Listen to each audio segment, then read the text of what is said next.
Hello, this is Mark Sawatka, the General Secretary of PCS.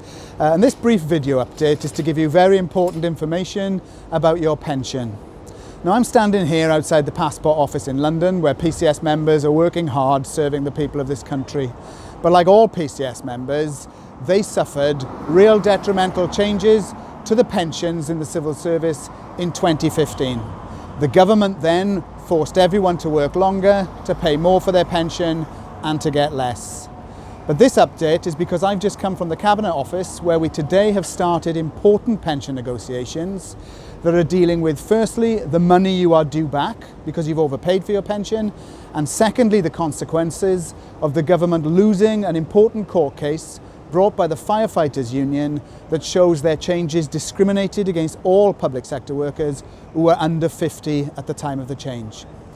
Now, let's tell you what's happened today. First of all, we've made clear to the Cabinet Office that we want them to pass on to the Treasury that the money that you are due from the civil service pension valuation, which is a minimum of 2% every single month, must be paid immediately. Their decision to suspend that valuation is unacceptable. With every month out of your pay packet, you pay at least 2% more for your pension than you should.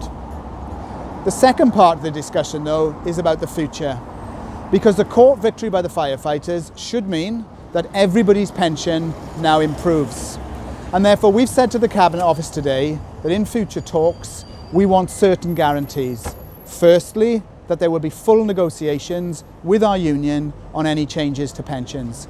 Secondly, nobody should be any worse off as a result of changes on the back of the legal victory.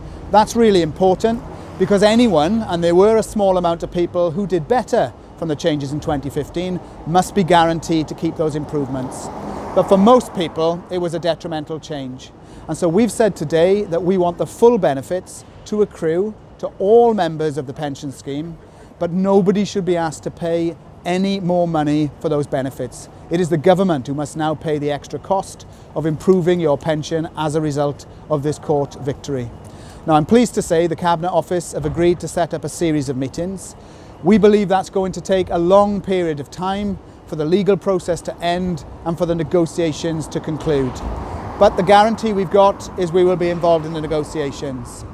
Next week, I'm off to the TUC, where I hope to persuade all the unions in Britain to make a joint approach to the Treasury to ask them to ensure that they fund the changes that the court case now means are necessary.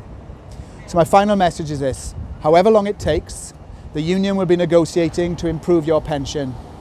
However long it takes, we are determined that the government must pay for the improvements that the court has said must now be brought in. So I'm urging you, if you're not in a union, to join PCS today. If you know anyone who's a non-member, get them to join and consider getting involved. Because if this process takes a while, the stronger the union, the more likely they are to ensure that everyone should benefit. Thanks very much for watching the video, and watch out for all our updates on this important question of your pension.